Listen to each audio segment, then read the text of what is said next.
Welcome to the podcast from Gateway Baptist Church. You're listening to a message from our Mackenzie campus. Find us at gatewaybaptist.com.au if you'd like to connect with us as we seek to change lives by following Jesus in our community, our nation, and our world. Okay, take a look at your hands for a minute this morning. Just go and take a look at them. Put your phone down, get them out of your pocket, wherever you're, if you're sitting on them, just sort of, get them out and just have a look at them. Your hands actually tell you and the rest of us a lot about you and what's important to you. Your hands, as you're looking at them right now, they actually might tell us that you've been working hard. They might tell us that you've been working out. They might tell us that you're getting old. Who, as they're looking at their hands this morning, just says, man, I'm getting old and I didn't notice. Our hands tell us that we're getting old. Our hands might tell us that we're getting married. Put your hand up if you're getting married this year. Anyone? Hey, congratulations. Put your hands together for these guys. That's awesome. Our hands tell us, what's going on in our lives. It might tell us what colour we like, or it might tell us what nail we like to bite. Come on, be honest. Who else here bites their nails? Me too, disgusting habit. Do you know I have not cut my nails with scissors since I've had teeth? I've been biting them my whole life. I got no idea why. Our hands tell us a lot about ourselves. And our hands are actually really powerful. Hands have the power to hurt. And they also have the power to heal. Hands can cause great pain. And hands can bring great pleasure. Hands are so powerful that we can control a whole person just by cuffing their hands. Our hands are powerful. And our hands actually communicate how we feel. We use our hands to say, we're okay, or we're good, or we're not so good, or we're terrible. Our hands communicate how we feel. We might use our hands to actually show respect or to reject. We use our hands to communicate love and peace or hatred and anger. Our hands, we use our hands to communicate, and our hands tell us what's most important to us throughout the different stages of our lives. As little babies, we suck our thumbs because what's really important to us is that we're able to soothe and comfort ourselves, and we've got no other way of doing it. As we get a little bit older, we use our hands to reach out and take hold of our parents' hands as toddlers. When we start to get into a big, scary world, we hold on to our parents' hands to find comfort. As we get a little bit older and become teenagers, we no longer want to hold the hand of our parents. We want to hold the hand of someone of the opposite sex that we love. I remember when I was 14 years old, I was already in love with Susan. She wasn't yet in love with me. I don't know why. I was smooth, witty, charming. I had a mullet that was just starting to flow. But she wasn't all that impressed. But I remember at 14, I was already in love with her, and I would walk into church and I'd walk past the sound desk, and the sound desk at our church would always have a list of the songs that they were going to play during the service. And there was a song we used to sing back then, some of you will remember it. Who remembers singing "Bind Us Together, Lord, with cords that cannot be broken"? All right, you're all as old as me, or older. And I knew that if that was on the song list after the sermon, I knew what would happen. I knew the worship leader would get up and say, hey, we're going to do something a little bit different tonight. We're going to hold the hand of the person next to us while we sing this song. And at 14, there was no way in the world I wanted to hold some sweaty, ugly bloke's hand. I wanted to hold Susan's hand. And when I knew it was on the list, I would find a way, come hell or high water, of sitting next to her. I would squeeze in. I didn't care who was there. I was going to sit next to her because I knew what was coming. And I just couldn't wait for the preacher to finish. And he'd just go on and on and on. It never happens in this church, but at the church that I grew up in, he just kept going on and on and on, and I just wanted him to stop so I could hold her hand because I loved her. You see, we don't just use our hands to survive. We actually use our hands, to communicate what's happening on the inside. You see, what we do with our hands actually reveals what's in our heart. You see, if you look back through your life, there'll be times that you can remember where you've used your hands for good. You've reached out to comfort. You've given a gift. You've reached out in reconciliation and forgiveness.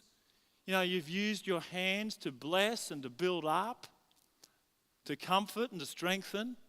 You've used your hands for good, and there'll be other times as you look back in your life, you've actually used your hands for evil.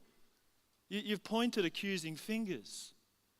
You might have used your hands to hurt. You might have used your hands to push people away. You see, our hands are capable of good and evil, but they don't just work on their own. It's not like our hand is out there just out of control, doing its own thing. What we do with our hands comes out of our heart.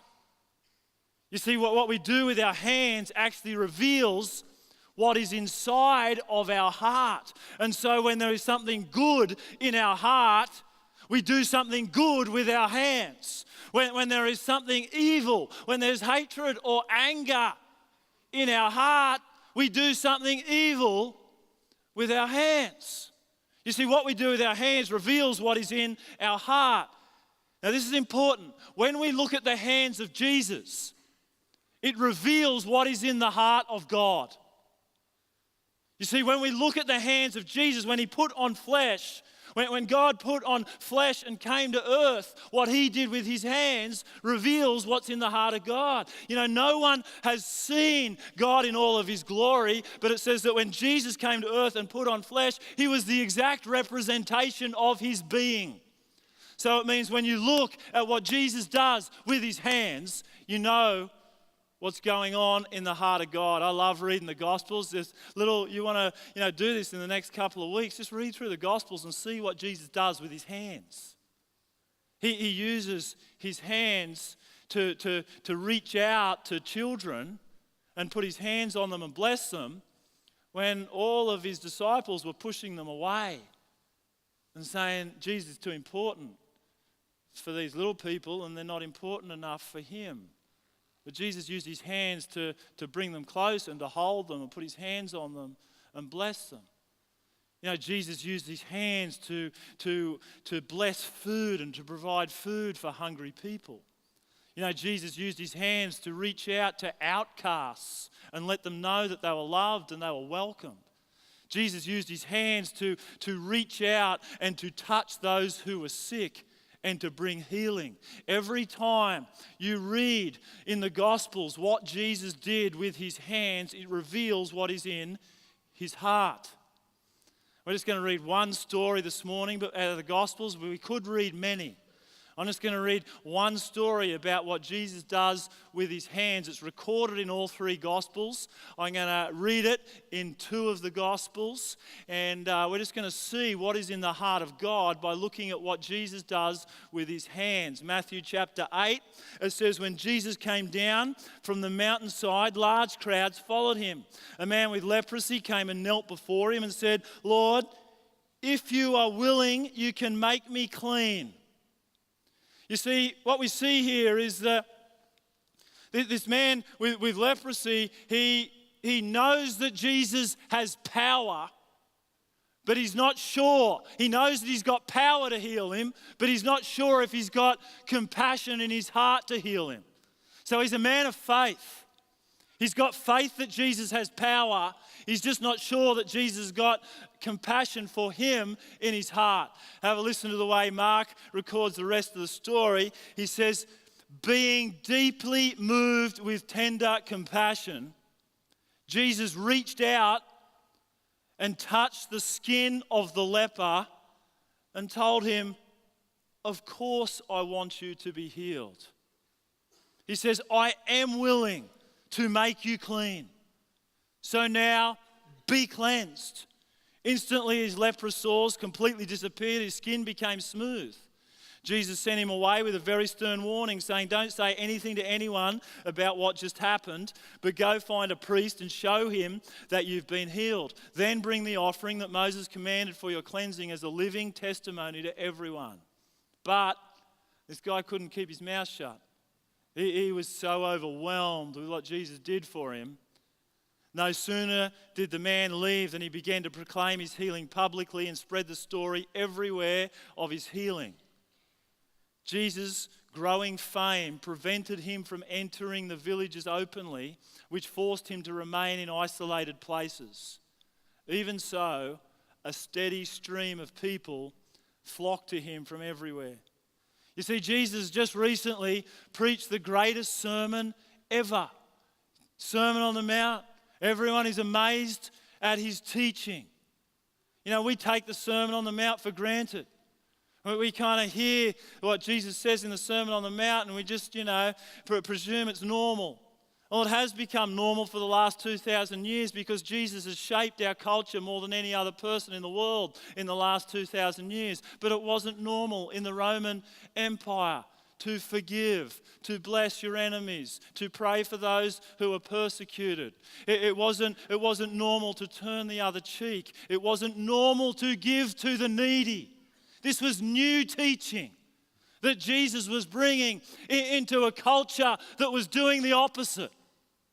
And they were amazed at his teaching. And so people start coming from everywhere because they've never heard anything like this. Jesus is the new guy in town. His fame is starting to spread. People want to hear this new teaching that they've never heard before.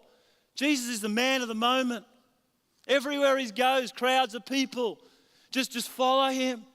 They want to be near him. Then a man in the crowd appears with no name, no followers, no popularity. No one admires him. In fact, no one wants to get close to him, and definitely no one wants to touch him. He's a leper. Now, you got to understand, back in Bible times, any skin disease you got, you had a simple rash, you were a leper. We don't really know exactly what disease he had. It could have been any skin condition we get today that, we rub ointment on it and it gets better. Or it could have been something much more serious. But this guy had a skin condition that no one could get rid of. We don't know everything about the details of the disease. What we do know is that he was an untouchable.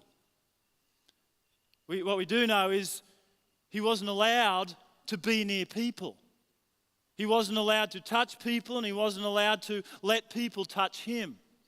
He had to live outside of town, outside of the community. He wasn't allowed into the temple to worship like we are doing today. He couldn't be part of a worshiping community. He was considered unclean. See, it wasn't just that his skin looked unclean.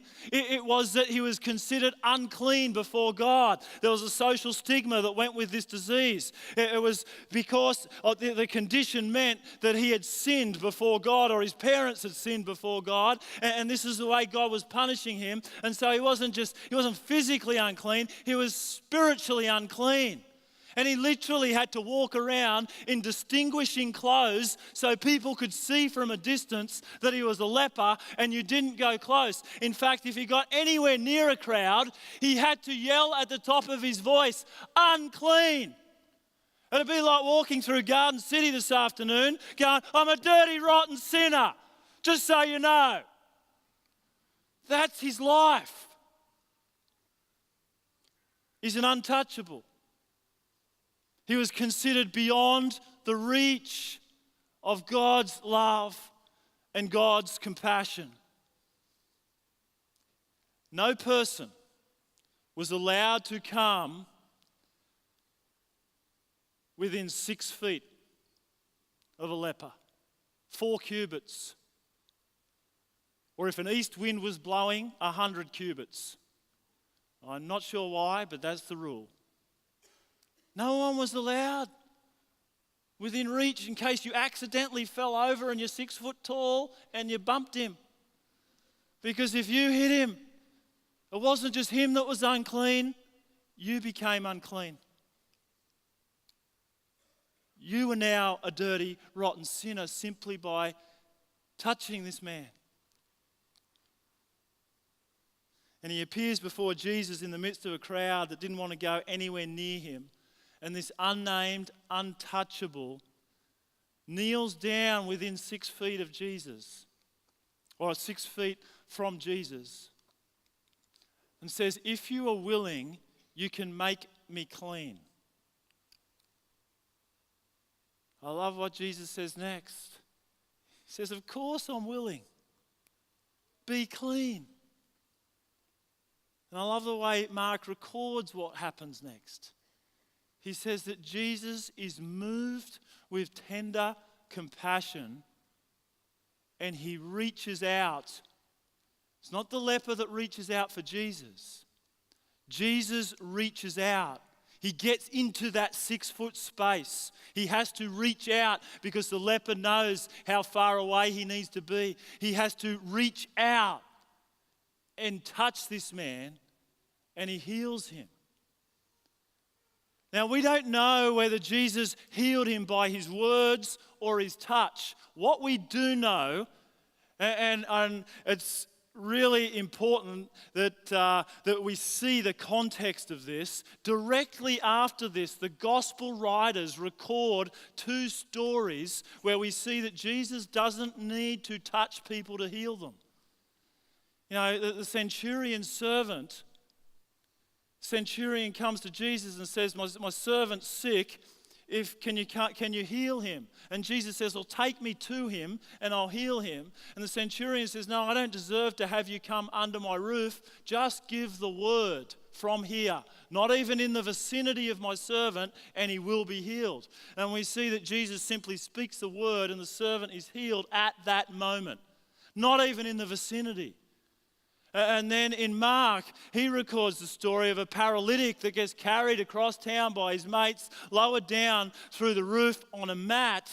And Jesus doesn't reach out and pick him up so that he can walk. Jesus simply says to him, stand up, pick up your mat, and walk out the room.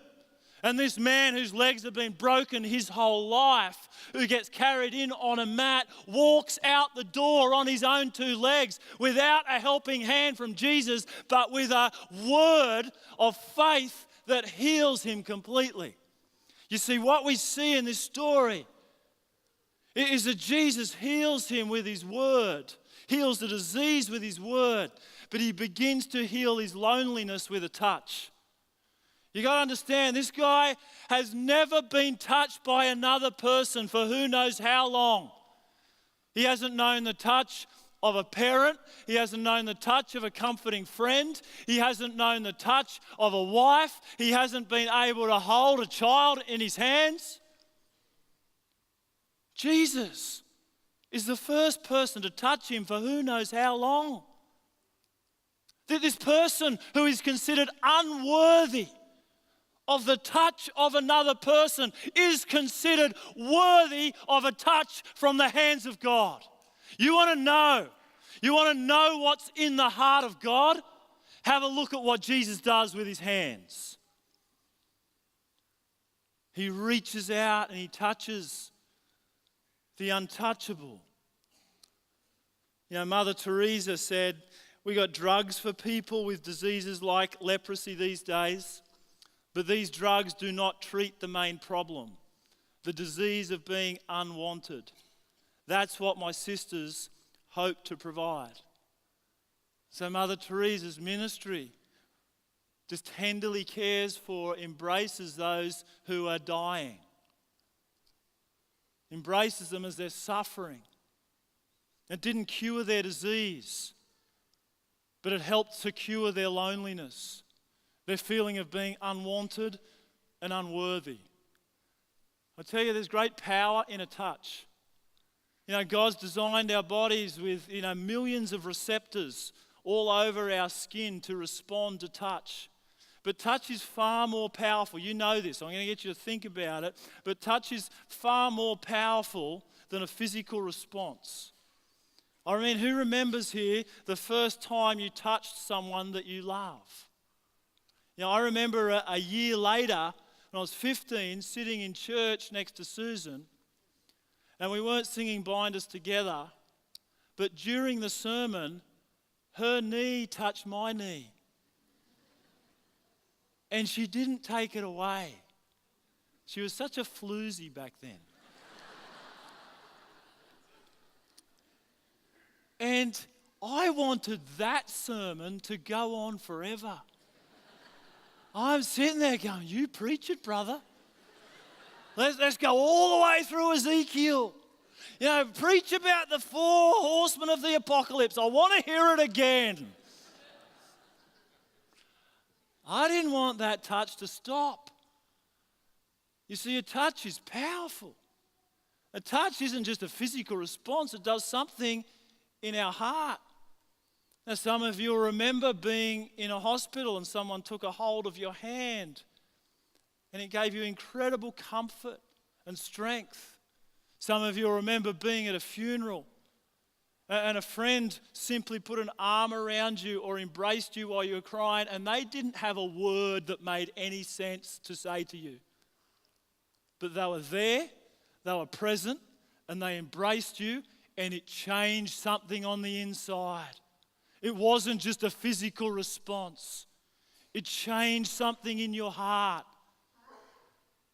You see, a touch of compassion is powerful. I'm related to an old farmer who is, is a fairly typical crusty old farmer, hard-working man. I remember when his father was dying. His father was in his 80s and he was in his 60s.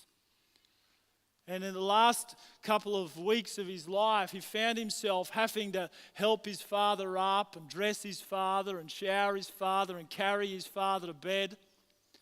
I remember him saying to us in the first couple of weeks of doing this, he found himself just laying in bed at night, just crying his eyes out. And at first he couldn't work out why. But after a few weeks, he realized it wasn't so much that his dad was sick. He was ready to let his dad go. He realized that his entire life, he'd never ever been embraced by his father. He'd never felt the touch of his father any more than a simple handshake. And as this 60-year-old tough farmer began to embrace his father and his father embraced him, it just ministered to his heart.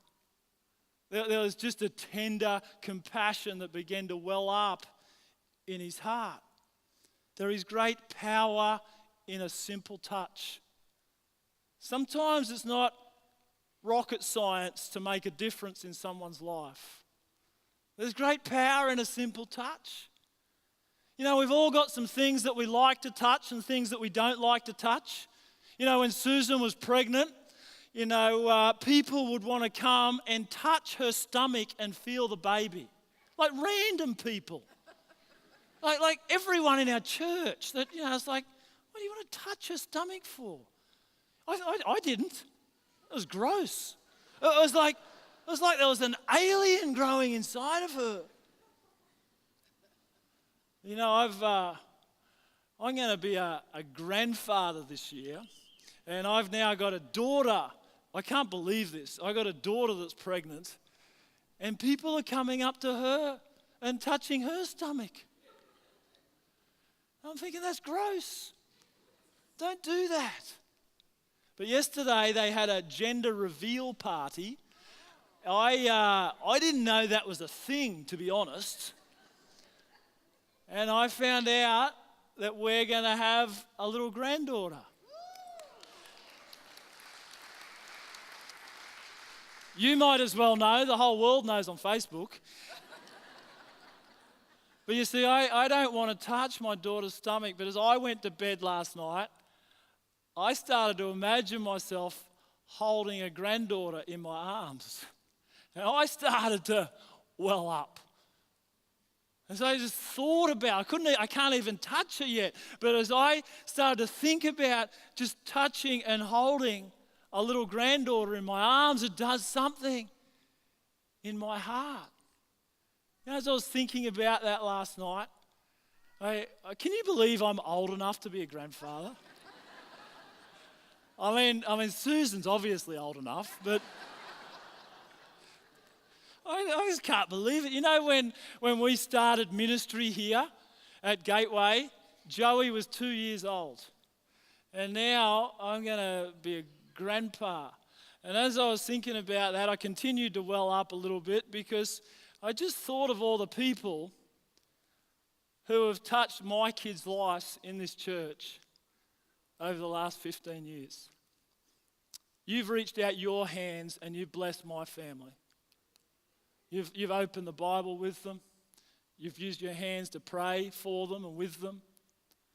Some of you have had your hands on them as they stood in the baptistry there and they declared their faith in Jesus. Some of the really high times in life. Some of you have also sat in a hospital with us in some of the darkest times of our life. And you didn't have words to say that, really cut it, but you were there and you held our daughter's hand or you held our hand. And your compassionate touch has actually shaped our family. I'm just so thankful to be part of a church family that has the compassion of Jesus in your heart. And such a privilege to be part of a community that wants to keep reaching out to more and more people, more and more families that would be touched by the compassion of Jesus and their lives would be changed forever. You know, we've all got some things that we like to touch and we don't like to touch. This leper in this story, no one liked to touch him. But Jesus was so moved with tender compassion that he reaches out and touches the person that everybody else thought was beyond reach. You see, this series we're starting today is called No One is Beyond Reach. And I know with absolute confidence when I read these stories and all the stories of Jesus that there's absolutely no one in this city, in this nation, in this world that's beyond the reach of God's heart. There isn't. His heart is moved with tender compassion for every person, every lost person, every sick person, every struggling person, every person that's confused about their identity, every person, that's struggling with depression and anxiety, every person that's wearied by life. No one that you ever lock eyes with is beyond the reach of God's heart. There is no one. And as followers of Jesus, we are called to continue to reach out and be the hands and feet of Jesus today. To reach out to people that feel like they're untouchable, unreachable, unlovable. And I tell you, it's going to be as inconvenient for us as it was for Jesus. This was inconvenient for Jesus. Jesus is so moved by compassion, he can't help himself but reach out and touch him and heal him. But then he says, please don't tell anyone. I don't want the word getting out. This guy's so overwhelmed, he can't help it, tells everyone, and it gets really inconvenient for Jesus. People come from everywhere. People come from everywhere wanting what he's not coming to give. They're wanting him to come and enforce political power, to overthrow the Romans, to provide for them materially. That's not what he's coming to do. He's actually coming to die a sacrificial death. And this is inconvenient to have all these people coming to him for the wrong reasons. And I tell you, as we continue the ministry of Jesus today and we reach out, we be the hands of Jesus in our community, our nation, and our world, it's going to be inconvenient for us. It's going to be costly for us. It's going to cost time. It's going to cost money. It's going to get messy. But let me just quickly run through some of the things I believe that God is calling us to do as we give to Gateway Beyond over the next few weeks. We are believing that God's called us to have a care ministry, like you saw on the screen, in all of our campuses. And just have a guess how many food parcels our Gateway Care Ministries will give out to families this year. On the screen. Okay, if you get the answer right at our Gateway Beyond desk out in the foyer, there's a fantail for you. You don't get a whole food parcel, just one tiny little fantail. But I'll give you a hint, it's in the thousands. All right, if you get it right. How many counselling appointments? I'll tell you this one, 2,445 counselling appointments, 154 people came to our community care Christmas lunch last year who had nowhere else to go for Christmas. 40 families like Abby and Love will be part of our On Track program and find all sorts of help. These are families not just coming in for one food parcel, but these are families we're going to do the journey with, help lift them, really help them lift themselves up out of poverty and find the hope and the healing that Jesus comes to bring, not just physically, but spiritually. Be praying for those 40 families. But we believe God is calling us to see a care centre and a care ministry happen in all of our campuses. And this year we're believing Redlands and Logan campus will have care ministries established, and your giving will help us to do that. We believe that God has called us to see more people in more places come to know Jesus by planting more campuses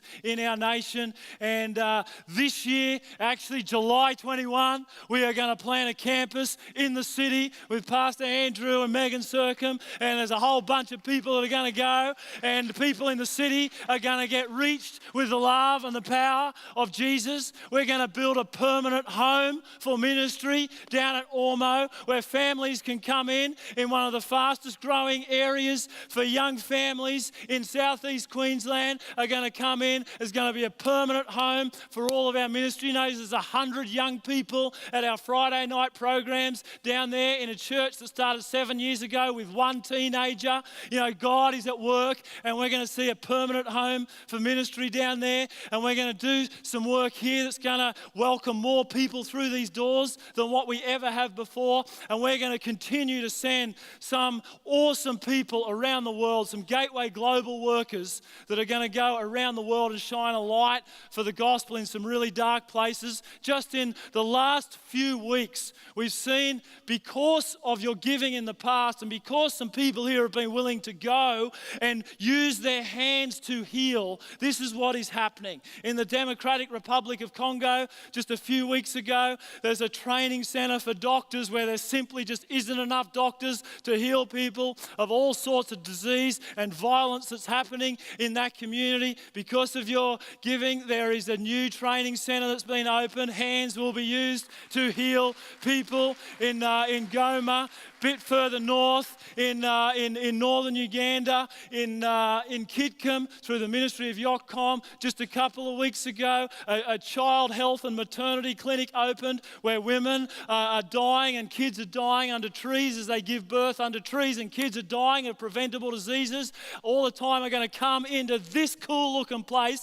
People that love Jesus are going to use their hands to heal them in a community where hands have been used to wound for far too long. It's because of your giving. And just on Friday night, some girls whose hands were literally chained up at some stage in the last 10 years, literally trained up as sex trafficked into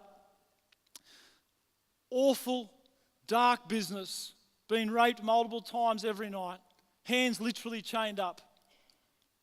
A couple of these girls won a silver award at the International Cake Show on Friday night for their cake. That's what they did with their hands. They're sugar flowers, not real flowers. They use their hands for something beautiful. And Jesus has been healing them one day at a time. And the girls who made these cool cookies, who I reckon probably taste better but don't look quite as cool as the cake, they won bronze. They're getting internationally recognised. These girls' hands were chained up.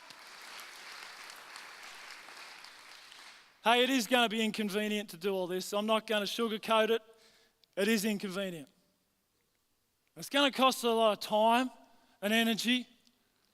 And I'm going to ask us, because I believe God is asking us to give $1.2 million to Gateway Beyond this year to see all of this happen in our community, our nation, and our world.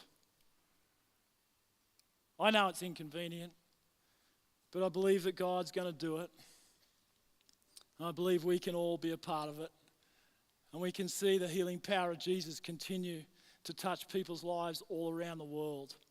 But let me just bring it home to our lives as we finish this morning. This is what we're going to do together, but there's some things that we can do just this week, wherever we are, whatever we're doing.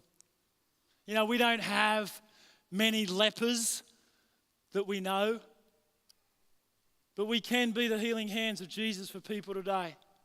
We are living in a city that's got a loneliness epidemic, not so much a leprosy epidemic. You know, in the last 36 hours, I've preached at 6 sermons at 2 men's events on the north side of Brisbane. And I just love the opportunity to do that. But you know what? After every message, I just found myself praying for lonely blokes. Successful blokes, tough blokes, blokes that kind of look like they got their life together, but blokes that are hurting and in pain and they got no one to talk to about it. And some of them, as I put my hand on them and prayed for them, they said to me afterwards, "No one has done that for me for years." It's nice today actually to have some women in the room. I was getting a little bit too testosteroned out. It's nice for a bit of variety. I believe that God wants to do that in our lives and through our lives, whether we're male or female. There is a loneliness epidemic in our community. Have a listen to this quote. "Too often we underestimate the power of touch, a smile, a kind word, a listening ear, an honest compliment, or the smallest act of caring, all of which have the potential to turn a life around." If you think about it, you know that's true for you. You know, there was a time where someone just did something simple and kind with their hands that blessed you. A time they put their arm around you, a time they reached out in forgiveness, a time they embraced you, a time they used their hands to create something beautiful for your pleasure, a time they wrote a letter to encourage you, a time they put a hand on your shoulder and you felt the empowering and the strengthening of God come through them. You know, a time where they cooked a casserole for you when you know, at the end of your rope. Can we put our hands together for all the casserole cookers in this church? We don't show many videos on the screen about the casserole cooking ministry, but you know you've been blessed by it. You know, we can all do something simple to touch people's lives around us. Your hands can be the healing hands of Jesus. Your hands can write a letter, can cook a meal, can put an arm around someone, can embrace. You see, what we do with our hands reveals what's in our heart, and sometimes we underestimate the power of a simple touch to turn one person's life around. You know, Jesus' heart is filled with compassion for us in the same way it was filled with compassion for that leper. You see, what Jesus does with his hands reveals what's in God's heart. And at the end of his life, Jesus stretched out his hands and they were nailed to a cross. You see, we might not have a skin condition today, but all of us stand before God on our own unclean and unable to make ourselves clean. We've all sinned, and that sin, whether it's a 6-foot separation from God, 100-cubit separation from God, it's a separation from God that you cannot make up for yourself. Because he's perfect. He's perfectly clean and you're not. And so when Jesus came to earth, he didn't come to punish us for our sin. He didn't come to point an accusing finger. What Jesus did with his hands was he stretched them out and he allowed them to be nailed to a cross. And see, what he did in becoming flesh is that he took all the uncleanness of our flesh on his flesh. He became unclean before his Father. And he put all of our uncleanness, our dirtiness, our sin to death on that cross. You see, Jesus reached out his hands and allowed them to be nailed to a cross so that you could never reach your sins again. That's the good news. He reached out his hand so you can never reach the punishment, the penalty for your sins ever again. You see, if you call out to Jesus like the leper and say, if you're willing, make me clean, Jesus will still say to you, like he said to the leper, I am willing. Of course I'm willing. Be clean. And the scriptures tells us that he's removed our sins as far as the east is from the west, beyond reach. What once caused you to be beyond the reach of God's love has now been put beyond your reach, so that you can become clean before God. And that distance that was once between you and God is gone. He'll embrace you with open arms. I'm going to ask everyone to close their eyes and bow their heads for a minute this morning.